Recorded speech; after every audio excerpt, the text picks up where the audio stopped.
लालू प्रसाद यादव जी अयोध्या क्यों जाएंगे, उनसे सवाल पूछने वालों को भी समझना चाहिए।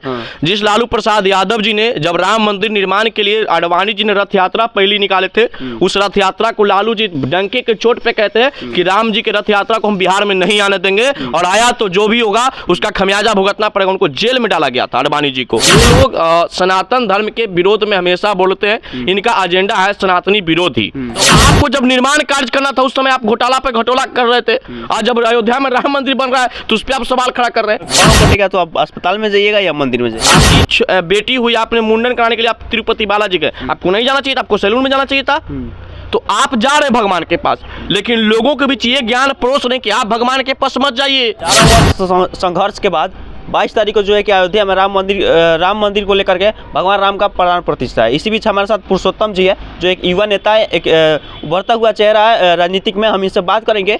बिहार के उप मुख्यमंत्री का एक बयान आता है जिसमें बिहार के उप मुख्यमंत्री श्री तेजस्वी यादव बोलते हैं कि मंदिर से क्या विकास होगा, उसी मुद्दे पर हम बात करेंगे। सबसे पहले तो स्वागत है आपका। बहुत बहुत धन्यवाद। बिहार के उप मुख्यमंत्री ऐसे बयान देते हैं जिससे बोलते हैं कि मतलब कि उस मंदिर से क्या विकास होगा, अयोध्या में पाँव कटेगा तो आप अस्पताल में जाइएगा या मंदिर में जाइएगा, इस पे क्या कहिएगा? देखिए, बिहार के उप मुख्यमंत्री जी का बयान इस प्रकार से अगर है तो ये हास्यप्रद बयान है। इनको समझना पड़ेगा कि मंदिर और अस्पताल का अंतर क्या होता है।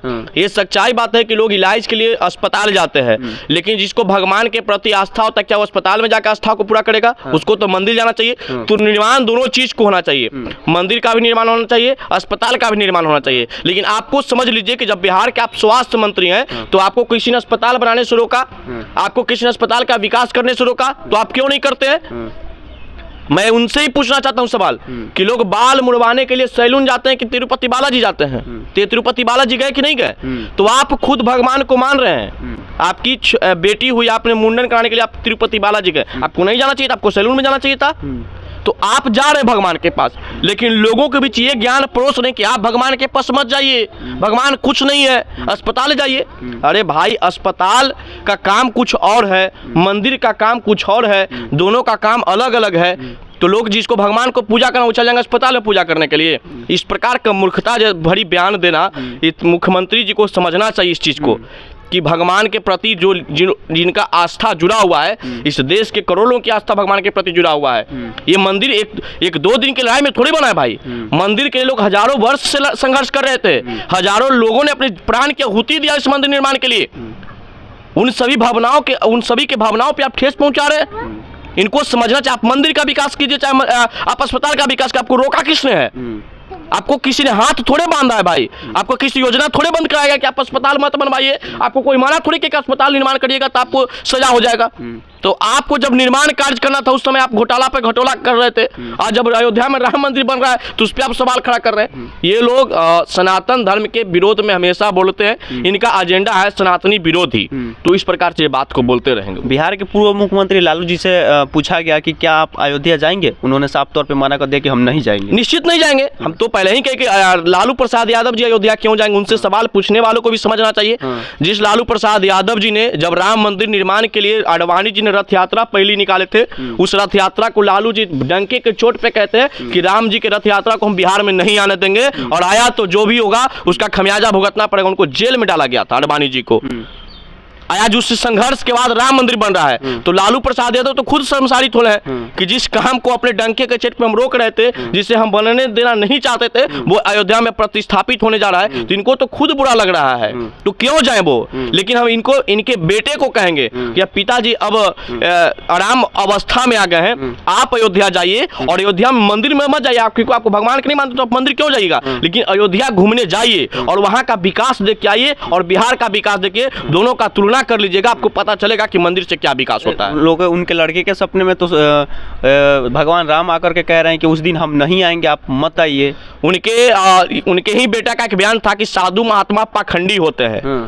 बागेश्वर बाबा को ये पखंडी बोल रहे थे, लेकिन सबसे बड़का पखंडी यही है कि कभी इनको भगवान राम आ जाते हैं सपने में, तो कभी मुलायम सिंह यादव सपने में आके करने लगता है। आपको पता है रात को कृष्ण जी हमको सपने में आए थे और क्या कहते थे कि ऐसे पाखंडियों को बताओ जो राम को नहीं मानता है, जो सनातन धर्म के विरोध में बोलता है, जो सरस्वती माता पे टीका टिप्पणी करता है, दुर्गा माता पे टीका टिप्पणी करता है, वैसे लोगों को 24 में वोट देने की जरूरत नहीं है, वैसे लोगों को बिहार से खदेड़ने की जरूरत है। हमको कृष्ण जी आके सपना में ये बात कह गए हैं। बात वहाँ से आ रही है कि जो मंदिर जहाँ पे बनने वाला था वहाँ पे नहीं बन रहा है, वहाँ से 3 किलोमीटर हट करके बन रहा है। अब देखिए लोमड़ी की आप कहानी सुने होंगे। जब लोमड़िया को अंगूर नहीं मिलता तो कहता है, अरे भाई अंगूर खट्टा था, उसको खेबे नहीं किए। इन लोगों के कार्यकाल में तो मंदिर का निर्माण हुआ नहीं।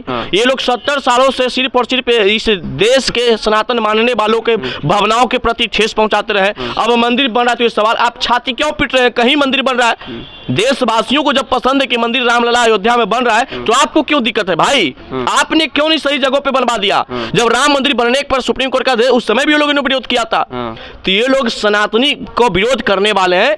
आज ये राजनीतिक टीआरपी प्राप्त करने के लिए कुछ भी आराम से ना बोल के चाह रहे हैं कि इस देश की जनता को गुमराह करे। तो ये देश की जनता गुमराह होने वाला नहीं है। जिनको आस्था था प्रभु श्री रामचंद्र के प्रति, उन तमाम आस्थाओं को कहीं ना कहीं आज एक खुशी का लहर दौड़ेगा 22 जनवरी को। अच्छा, यह भी सवाल वहाँ से आ रहा है, जो हमारे भारत के मतलब प्रधानमंत्री श्री नरेंद्र मोदी जी हैं, उनके साथ उनकी पत्नी नहीं है, तो ये भी लोग कह रहे हैं कि जो प्राण प्रतिष्ठा है बिना पत्नी की नहीं हो सकता है।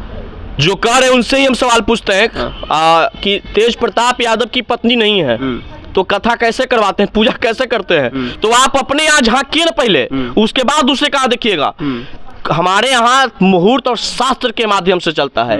मोदी जी हो चाहे राम मंदिर ट्रस्ट के जो अध्यक्ष है, तो वो अज्ञानी थोड़े बने हुए हैं, वो शास्त्र का ज्ञानी बने हुए हैं। शास्त्र का उन्हें ज्ञान है, मुहूर्त का उन्हें ज्ञान है, पंचांग का उन्हें ज्ञान है। वो कुछ सही बताए होंगे तब तो लोग बैठ रहे हैं। हम लोग शास्त्र पे चलने वाले लोग हैं, हम लोग अध्यात्म से जुड़े लोग हैं, अध्यात्म पे विश्वास करते हैं, शास्त्र पे विश्वास करते हैं, पंचांग पे विश्वास करते हैं। जो है वो सही है, उसमें साधु महात्मा लोग पहुंचाएंगे कि अभी ये लोग कब से ज्ञानी हो गए? इंडिया गठबंधन वाले के अभी ये ज्ञान देना शुरू कर रहे हैं। तो ये तो खुद अज्ञानी व्यक्ति दूसरे को ज्ञान दे रहा है, तो कहीं ना कहीं हास्यास्पद इस प्रकार का बयान है। वहाँ के जो चार संघाचार्य थे वो भी ये बात बोले थे कि बिना पत्नी के जो है कि आप प्राण प्रतिष्ठा नहीं कर सकते। शंकराचार्य जी का ये कहना है कि आधी उधी निर्माण मंदिर में हम नहीं जाते हैं जब तक मंदिर का निर्माण कार्य पूरा न हो। आज तक किसी का निर्माण कार्य पूरा हुआ है? अगर मंदिर का निर्माण जब हमको लगेगा नहीं सोना का इसमें लगाना है पत्थर, तो आप कहिए कि नहीं अब मंदिर बन गया, आप सोना का पत्थर मत लगे। हमेशा काम चलते रहता है, उसमें कुछ ना कुछ हमेशा। आप छोटा बड़ा मंदिर, आप भी किसी गांव से आते हो वहां भी मंदिर होगा, देखते कहीं काम रुकता है मंदिर में? कोई पहले मंदिर ऐसा ही बना होगा, अब उसको में कोई टाइल्स लगा रहा होगा, कोई मार्बल लगा रहा होगा, कोई शीशा लगा होगा, तो काम कभी रुकता थोड़े है, काम चलते रहता है। और ये शंकराचार्य जी खुद ज्ञानी, उतना तो ज्ञान हमें नहीं है कि शंकराचार्य के ऊपर टीका टिप्पणी करेंगे, लेकिन शंकराचार्य जी खुद ज्ञानी है, उनको सब कुछ चीज का ज्ञान है। अगर कहीं से राजनीतिक रूप से प्रेरित होकर इस तरह की बात बोले तो उनको समझना चाहिए। लोगों के हिंदू धर्म के मानने वाले लोगों को आस्थाओं के बारे में इनको सोचना चाहिए। चलिए, तो ये थे हमारे साथ पुरुषोत्तम जी, और ये आज के युवा, इनके विचार को सुन करके और इनके बातों से आप कितना सहमत हैं हमें कमेंट बॉक्स में जरूर बताएं। तब तक लिए धन्यवाद।